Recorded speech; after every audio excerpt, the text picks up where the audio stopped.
Olá, eu sou Janaína Spolidório, professora, criadora de conteúdos didáticos e este é o Origem, podcast que fala sobre a raiz da educação no Brasil e no mundo. Espero que goste do conteúdo que criamos especialmente para você. E vem comigo! Origem.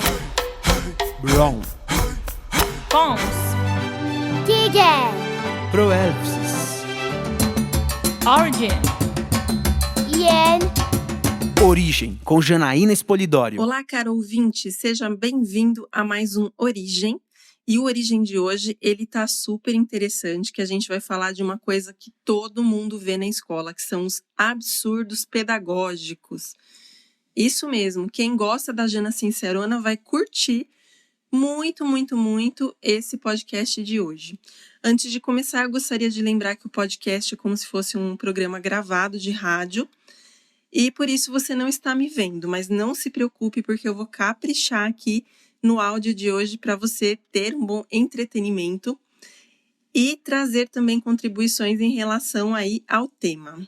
Vem comigo no Origem. Origem, com Janaína Spolidório. Bom, você já deve ter adivinhado o que é. Naturalmente, estou falando aí da BNCC, que desde 2019 está presente em nossas vidas mais efetivamente. E a intenção dela era nortear, trazer um parâmetro para todo o território nacional. Quando ela surgiu, embora eu soubesse que ela teria algumas falhas, porque nada é perfeito para sempre, eu achei interessante porque poderia ser um tipo de salvação. Porque supostamente, se você já tem algo planejado para a série, para que você vai planejar de novo? Então, como eu já até expliquei em vídeo, já mostrei, já coloquei slide lá no YouTube, mostrando como que deve ser feito esse planejamento baseado na BNCC, embora tenha todo esse aparato ali no meu canal, a gente tem aquele ser cavernoso, que ele mora numa caverna mesmo, né? Porque se não conhece Janaína Spolidório, vamos combinar que o cidadão não vive nesse mundo, porque eu estou aqui na internet, gente, desde 2008. Não tem como não ter se deparado comigo em algum momento, né? Se a pessoa tem o mínimo interesse em educação. Mas voltando para a nossa BNCC, o ideal seria, por série, a escola ter um documento já para ticar mesmo. Quando digo ticar, é colocar xizinho, manja? Colocar xizinho. Quais são as habilidades de primeiro ano? Dá para a professora de primeiro ano. Quais são as de segundo ano? Dá para a professora de segundo ano. O que a professora vai fazer? No primeiro mês de aula, veja, mês, não é dia, porque em um dia você não avalia o aluno. Você precisa observar, você precisa ver o comportamento dele, qual que é a postura de estudo, como ele se comporta nas várias matérias, se ele tem algum conhecimento de cada uma delas. Então, no primeiro mês de aula, a professora, qual é o trabalho dela? Apenas observar o aluno e ir fazendo xizinho no que ele já faz. Isso é como se fosse quase que uma anamnese para você descobrir ali o que é o seu aluno que está na sua frente. Afinal de contas, nós estamos na escola para o aluno, não para reinventar a roda. Por que reinventar a roda? Porque daí a gente tem aquele povo cavernoso que eu falei para vocês, de município, de estado, que inventa assim, agora a gente tem a BNCC, mas vamos fazer o seguinte, e se a gente fizer o currículo paulista? Ou se a gente fizer o currículo mineiro, currículo goiano, o que você quiser chamar? Daí eu me pergunto assim, gente, quem é essa pessoa animal? Porque é uma pessoa que a gente não sabe o que tem na cabeça, né? Não deve ser racional. Que chega à conclusão que já que o professor não faz nada, que tal falar para ele reescrever o que está escrito, mas para o município? Daí que acontece? Os coitados dos professores, vulgo eu, que eu também já participei disso aqui em São Bernardo, vão para um lugar, ou senão eles são a todo momento incomodados com aquela questão, incomodado mesmo. Por que incomodado? Porque tem professor, gente, que não está a fim de fazer aquilo. Porque ele sabe que não vai dar um resultado no trabalho dele. É um trabalho para o município que, na verdade, é o retrabalho, porque já estava pronto para que eu vou fazer de novo. Então, o que acontece? Junta o povo lá numa sala, ou fica fazendo por escola, ou cria grupinhos de disciplina, E esses grupinhos vão estudar os documentos que são fornecidos e fazer um novo currículo. Para que fazer um novo currículo? Me conta. Só para ter o trabalho de não poder usar livro didático? Porque o livro didático é da BNCC, gente. Não é do currículo paulista, nem mineiro, nem goiano, nem cearense, o que for. Para que fazer um currículo novo? Só para você ter um código diferente e dizer que é seu? Para que ter esse retrabalho e ainda fazer o coitado do professor dividir em bimestre, sendo que ele pode muito bem primeiro fazer o fechamento, né? Tirar da lista o que o aluno já faz e trabalhar durante o ano só o que ele não faz. Eu acho essa coisa absurda. É engraçado porque assim, daí no final todo mundo se fantasia de BNCC, com a mesma fantasia, só que o frufruzinho é diferente, né? Então o frufruzinho do paulista é um, do mineiro é outro, do goiano é outro, do cearense é outro, sei lá, de qualquer lugar aí do Brasil vai ser um frufruzinho diferente. E fico pensando, você vê sentido nisso? Porque eu, como elaboradora de material, não vejo. Eu acho que seria muito mais interessante a gente se debruçar ali num estudo de como a criança aprende do que se debruçar em uma questão de currículo, que é uma coisa morta. Vamos dizer que é morto, ele é só um norteador, não precisaria mais do que a BNCC. E você, vê mesmo sentido em refazer essa roda? Responde aí nos comentários se você gostou da pergunta, porque se você não vê sentido, nem eu. E vamos para o próximo absurdo. Origem, com Janaína Espolidório. Segundo absurdo escolar é o fato de muitas escolas e até professores deixarem muito claro que possuem uma tal de uma síndrome aqui que eu inventei, que é a síndrome do Chicó. Chicó, para quem não lembra, é aquele personagem do Suassuna que é mestre na arte de mentir. Não sei se realmente as pessoas acreditam na mentira, mas que é mentira, isso é. Tem um montão de ocasiões ali que a gente tem a síndrome de Chicó na escola. E até eu peço, caso você já tenha passado por uma síndrome de Chicó, para colocar nos comentários. Quando eu digo passar por uma síndrome de Chicó, é ter experimentado ou vivenciado uma situação na sua escola que a pessoa mentiu na cara dura. Todo mundo viu que ela estava mentindo e algumas pessoas ainda ficaram convencidas, as que ficam se perguntando, sabe? Você sabe que é mentira, mas aí você fica se perguntando, nossa, será que é assim mesmo? Que a pessoa é tão boa em mentir que ela é o próprio Chicó, né? Bom, é aquele momentinho, sabe, na escola?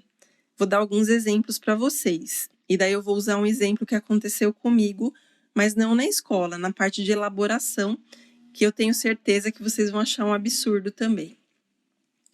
Bom, a síndrome de Chicó é aquele momentinho que a escola fala para sempre que vai dar um reajuste no seu salário e não dá. Ou se não, a escola jura que daqui uns 2 anos vai ter uma nova brinquedoteca na escola, mas daí conversando com aquela professora jurássica que está ali, né, aquela que está para aposentar e começou a carreira na escola, que a diretora promete isso desde que ela entrou ali, há 25 anos. Então, essas mentirinhas aí, as síndromes de Chicó, elas são bastante frequentes. Eu acho uma coisa absurda, porque eu sempre falo que não é para prometer o que você não pode cumprir. E não tem necessidade, né, gente, de ficar mentindo na escola. Como que você tá num ambiente de aprendizagem e você conta mentira para os outros? Não tem a menor sentido, né? Pelo menos para mim, não. Para mim, como é meu trabalho, a maior mentira é a questão de exigir um cabeçalho da escola na atividade do aluno. Eu acho interessante porque muitas escolas gostam de pedir. Claro que eu entendo o ponto de vista da escola, não me entenda mal. Não comece a me xingar nos comentários, porque eu sei muito bem por que a escola pede isso. Ela está pedindo por uma questão do nome da escola, da organização. Tem algumas escolas que acham que assim, aquela identidade visual do cabeçalho com o nome delas na atividade vai dar uma maior visibilidade do pai em relação ao bom aproveitamento da escola, né? Que ela é uma escola ótima, que ela até faz uma atividade legal. Qual que é o grande problema disso, gente? Quando você coloca o cabeçalho da escola na atividade, dá a impressão que quem fez a atividade foi a escola ou o professor da escola.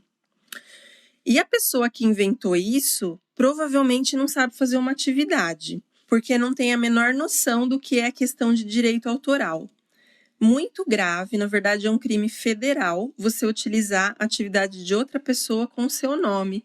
E quando a escola coloca ali um cabeçalho com o nome dela, dá a impressão que ela quem fez. Essa é uma questão até de ética, né? Sai até um pouco ali do absurdo e entra bem na ética ali, que torna mais absurdo ainda. E é engraçado que geralmente a pessoa que inventou essa ideia aí de colocar o cabeçalho, ela mesma não sabe fazer a atividade, né? E eu vou contar para vocês um caso que aconteceu aqui na nossa empresa em relação a isso, que eu tenho certeza que vocês vão achar também um absurdo, porque é uma questão mais ética ainda, porque infelizmente a gente tem essa questão de ignorância por parte das escolas em relação ao cabeçalho. Depois eu vou explicar por que é uma ignorância. Primeiro eu vou contar o caso. A professora comprava, faz já uns anos, uns 5 ou 6 anos, a professora comprava toda semana atividade nossa. Tinha contato lá com a Rose do atendimento, conversava com ela, era super simpática. E chegou um dia, ela fez uma pergunta para a Rose que eu tive que responder, que eu nem lembro qual era a pergunta. Mas, na verdade, era uma coisa relacionada a como é feita a elaboração da atividade. Daí, a professora se deu conta que ela não sabia explicar o que a coordenadora estava perguntando. E a coordenadora ficou tão empolgada com o resultado dos alunos dela, que antes de falar com a professora, ela marcou uma reunião especial e deixou surpresa para a professora, avisou uma semana antes que a professora iria contar para os colegas como que ela fazia as atividades, porque a classe dela estava super avançada. O que acontecia? Ela tirava o cabeçalho, porque a escola dela pedia que fosse cabeçalho da escola, e dizia que ela tinha feito o material. Olha que chato, né? E quem faz curso de elaboração comigo sabe que não é assim.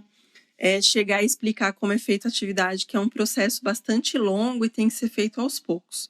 Então, enfim, eu não tinha como explicar para ela, expliquei que tem todo um processo, que ela teria que ter um estudo, que eu não tinha como explicar aquilo para ela em uma semana. Daí eu conversando com ela, né? Mas escuta, por que você precisa que eu te explique a atividade? Porque até então ela não tinha contado que tinha acontecido esse trâmite todo aí com a coordenadora, né? Ela falou, não, é porque faz 2 meses que eu falo que eu faço atividade e agora deu esse problema, porque a coordenadora acha que sou eu que estou fazendo e eu vou precisar explicar para as outras professoras como que produz uma atividade, eu não sei. E daí, infelizmente, eu não tive como ajudar a cidadã, né, porque é uma mentira, não é nem cabeluda, né? Eu acho que é o cabelo inteiro ali, veio a peruca inteira em cima dela e ficou, porque não tinha como, gente, mesmo. Toda essa questão para dizer que também é uma síndrome de Chicó. O que você tem que falar para a escola que você fez se você não fez? Para começar, você fez pedagogia. Então, você não tem a obrigação de saber fazer atividade. Já falei que fazer pedagogia é uma coisa e fazer design instrucional de atividade didática é outra. São profissões diferentes, então você não tem essa obrigação. E a escola deveria ser a primeira a entender isso, por isso que ela é ignorante nesse ponto e a gente tem esse absurdo pedagógico. Uma outra coisa é a questão ali que eu falei que é absurdo trocar o cabeçalho, né? Por quê? Bom, vamos pegar o exemplo ali da escola particular, mas também tem a ver com a pública, né? A escola particular não tem orgulho de dizer que usa o sistema tal, que mostra para o pai, que o pai está investindo dinheiro, eles estão investindo ali em material e está pagando aquele material. Vê se a escola vai reencapar o livro para dizer que foi ela que fez. Gente, não reencapa, não. Então, por que Cargas d'Água ela tem que inventar de usar, por exemplo, as atividades de Janaína Spolidoro e trocar o cabeçalho? É síndrome de Chicó total. Igualzinho ali no exemplo que eu dei da moça. Tá mentindo a autoria, que aliás, como eu falei, é um crime federal, chama contrafação.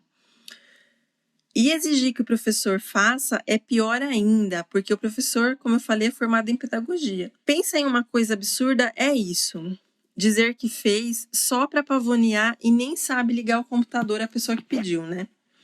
Eu garanto que se a pessoa deixasse esse cabeçalho quieto, ia ter tanto mais sucesso, mas tanto mais sucesso que não teria o trabalho nenhum de trocar o cabeçalho, nem ficar infernizando a vida dos professores. Porque, gente, Janaína Spolidoro já é referência na educação. Eu tenho um monte de pais que me seguem e eles falam que se a escola deles utilizasse o material meu, eles ficariam extremamente felizes. Então, quando a escola usa um material Janaína Spolidoro, ela está alegando que ela investe na qualidade de educação das suas crianças. Então, utilizar um cabeçalho meu tem muito mais valorização para os pais do que utilizar o da escola, porque você não tem que mostrar que a escola fez. A obrigação da escola é saber selecionar um bom profissional de design instrucional. Não é obrigação dela fazer atividade ou fazer avaliação. A obrigação dela é ter o discernimento do que é qualitativo e do que não é. Então, fica aí a dica para pensar se a sua escola tem esse absurdo da síndrome de Chicó. E não esqueçam de colocar aí outros exemplos no comentário sobre essa síndrome, porque essa daí, gente, ela é uma praga na escola. Eu já vi muita coisa. É que eu dei um exemplo aqui de elaboração para ficar um pouquinho mais claro para vocês do ponto de vista meu, né? E vamos para a próxima Origem 3. Prepara a câmera aí que a gente vai tirar foto agora. Origem, com Janaína Spolidoro. Gente, terceiro absurdo foi uma coisa que eu tive que selecionar a dedo. Eu olhei uns 15 absurdos para chegar em 2, e daí eu fiquei entre esse do Origem 3 e o dos HTPCs, que eu chamava de HTP chato ou hora de trabalho perdido coletivo, né? Na verdade, seria ali a hora de trabalho do professor, que geralmente tem escola pública, para quem não conhece, e que na maioria das escolas que eu passei, era um tempo perdido ali, que se eu ficasse em casa, eu juro para você que eu ia ter trabalhado mais, mas tinha que ir na escola. Mas enfim, eu não optei pelo HTPC e nem pelos outros temas. Eu quis colocar aqui para vocês um absurdo que é novérrimo aqui no território brasileiro. Tenho tido alguma notícia dele e eu tenho achado absurdo, assim. Daí eu não sei de onde a pessoa tira essa ideia. Deve ser aqueles cavernosos lá do outro exemplo. O absurdo eu chamei de Polaroid. Para quem não se lembra da Polaroid, é aquela máquina, né, de fotografia que ela tira fotos instantâneas. E a pessoa que inventa isso certamente tem um pensamento instantâneo e pouco profundo, porque ela não deve ter pensado no motivo direito. Em alguns locais aqui do Brasil tem começado uma ondinha nova, do tipo assim, ó, não tenho nada para fazer, então eu vou arrumar trabalho para os outros, mas também não tenho noção da caca que vai ser. É bem desse tipo aí, sabe? Aquela pessoa que acha que ninguém faz nada, mas ela tá mandando, então tudo bem. O que é essa nova caca que inventaram? Sabe aquela folhinha de atividade super fofa que a criança tem uma figura ali para pintar, uma ilustração bem bonitinha da faixa etária dela nas atividades escolares? Pois bem, alguns locais inventaram a nova modinha que eles inventaram, que não vão mais aceitar atividade com ilustração, tem que ser foto. Quando eu ouvi isso a primeira vez e me perguntaram, já faz uns 1 ano e meio, mais ou menos, a primeira vez. Eu falei, interessante dependendo da faixa etária e do tipo de atividade. Mas você acha que deve usar em todas? Claro que não, porque a gente tem toda uma questão ali na elaboração, que ela vai ter uma questão de o que é adequado para aquela atividade, para aquela faixa etária. Gente, essa questão de mudar ilustração para foto é um dos piores disparates que eu já ouvi nos últimos 15 anos que eu trabalho com elaboração. Eu vou até por partes, porque essa coisa tá feia. E se começou na sua cidade a ondinha, fala para a pessoa ouvir esse podcast, porque ela tá fazendo uma caca melequenta. Bom, o primeiro disparate é assim. A pessoa não tem nada melhor para fazer, né? Eu queria saber quem que inventou, qual que é a formação que essa pessoa tem em elaboração de material, porque vamos combinar que ela deveria estar preocupada com o conteúdo e não com um mero desenho, né? Nunca vi uma pessoa avaliar uma atividade pelo desenho. Vamos ser sinceros nisso, né? A pessoa que olha para uma atividade e não aceita por causa do desenho, ela pode ser internada pode ser internada numa faculdade decente, porque a que ela fez está deixando a desejar. Algumas atividades, como eu falei, lógico que elas pedem foto, tipo, vamos analisar as características dos animais, ou vamos comparar as plantas. Mas se a gente tem ali, por exemplo, uma atividade, salada de frutas para alfabetização, coloca ali para a criança listar algumas frutas que ela conhece, coloca um desenho de uma fruta, não vejo mal algum, gente. O importante é a qualidade do enunciado, a qualidade da elaboração, o equilíbrio da atividade e o que ela quer da criança. Se é foto ou se é ilustração, não tem a diferença para ficar implicando com esse tipo de coisa, não tem sentido. E vamos para a segunda caca. A segunda caca é que assim como a ilustração, a foto tem direitos autorais. No caso, para eu usar ilustrações, o que eu faço? Eu pago uma plataforma de ilustrações e às vezes eu contrato um ilustrador. Então a ilustração ela é feita para a minha atividade. Só que na questão de foto, não tenho como ficar contratando um fotógrafo para tirar foto de cada figura de cada atividade que eu faço. Vamos convir que eu tirar a foto não vai ter a mesma qualidade. E olha, vou ser muito sincera que tem uma diferença aí de preço entre ilustrador e fotógrafo que os direitos de foto de uma coleção de fotos, gente, são uma bica para pagar. Então, imagina o quanto a pessoa teria que pagar para utilizar uma foto de um fotógrafo. Quem instituiu essa leizinha aí nojenta de vamos trocar ilustrações por fotos não tem a menor noção também da questão de direitos autorais, que é muito mais difícil você arrumar uma foto que permite o uso do que você encontrar uma ilustração que tenha ali permissão para uso, né? O último item aqui das cacas homéricas desse povo das fotos é o desrespeito às editoras e ilustradores. Gente, ética zero para esse povo. Esse povo que inventou isso não tem ética.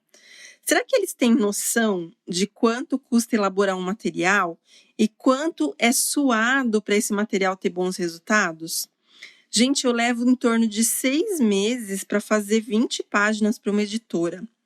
A editora, ela vai levar esses mesmos 6 meses e vários, assim, R$1.000, muitos R$1.000, para poder contratar pessoas que possam fazer ali a ilustração dos personagens que ela tem, das figuras que ela precisa.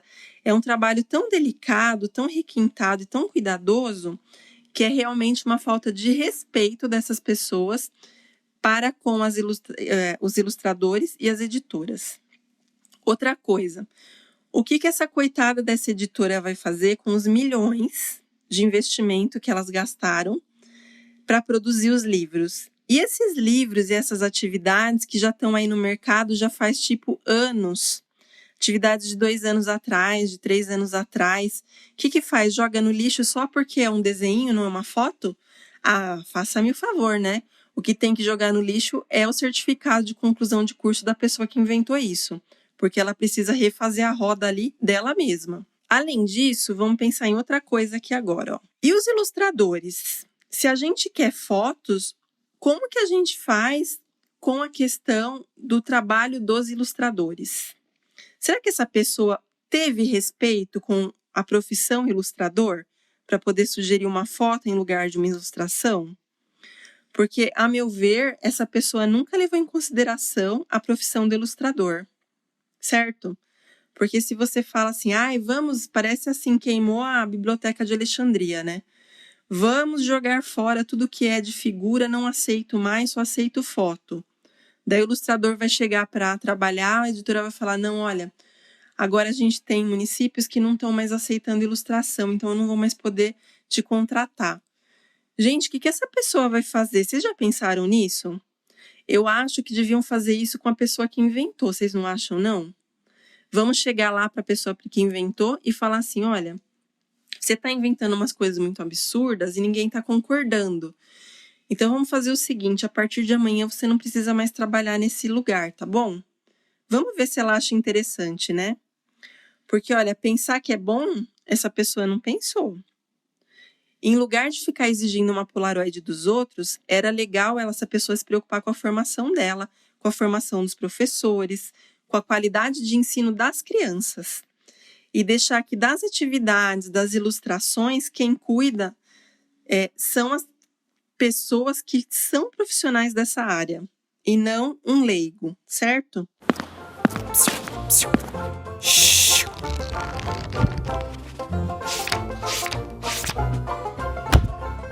A graça da traça. Gente, hoje a graça da traça vai ser um pouquinho diferente. Geralmente eu pego do conteúdo do podcast, mas como a gente está sendo aqui satírico, irônico, tá tendo toda uma questão ali de absurdo mesmo da escola, eu resolvi trazer algumas frases daquele seriado do Dr. House. Não sei se vocês conhecem, não é um seriado dos meus favoritos, porém o personagem tem umas frases bem interessantes para a gente refletir.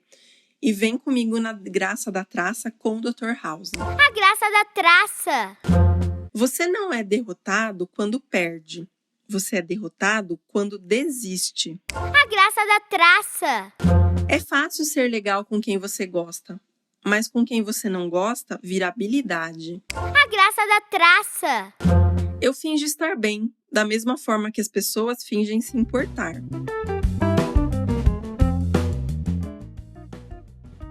Ufa! E aí, gostou do desabafo? O que você achou?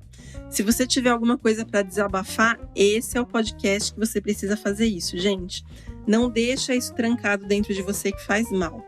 Usa lá os comentários e desabafa, bota a boca no trombone de coisas que você acha absurdos pedagógicos. Descasca o verbo ali e dedura a caca grande que você já viu ser feita na escola. Quando eu falo escola, gente, não é a sua, não é a minha. É o sistema em si. Então, às vezes, a escola ela inventa coisas que não têm sentido. Quais são essas coisas que você já presenciou? Anota lá para a gente ver quais são os absurdos que a gente tem em território nacional. Falou? Até o próximo Origem. Espero que tenha gostado aí de todo o conteúdo de hoje. Orihem. Brown. Pons. Tiger. Proelpsis. Origin. Ien. Origem, com Janaína Espolidório.